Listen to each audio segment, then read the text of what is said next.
అందరికీ నమస్కారం. నేను మీ హరీష్. ఇప్పుడు మనం శాంతిపురం మండలం గంగతిప్పనపల్లి విలేజ్లో ఉన్నామండి. సో రైతు పేరు నాగరాజు గారు. అరటి తోట వేశారు. ముఖ్యంగా అరటి తోటను ఎలా సాగు చేయాలి, ఏ రకంగా మందులు వాడాలి, పంటకు ఏ తెగులు వస్తుంది అని మన రైతన్న మాటలో తెలుసుకుందాం రండి.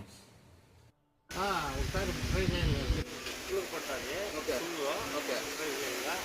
ఆ తర్వాత వాటి చీలిపోతాయి, మొదలు చీలిపోయేటప్పుడు దానికి మందులు పోయాలి. మొదలు లీటర్ మందు పట్టాలి. ఏం మందు ఏమైనా ఐడియా ఉంది? క్లోరోపాస్పేట్ అని ఒక మందు పట్టినారు. క్లోరోపాస్పేట్ మళ్ళీ అడుక్కి వేర్లకి మొదలు పట్టుకోవాలి. ఆ తర్వాత వచ్చి బయట మనం పెట్టి 5 లీటర్ మందులు ఫ్రై చేస్తాం. మొదలు అయినా పని చేయలేదు, వేస్ట్ అయిపోయి భూమికి వీకండి.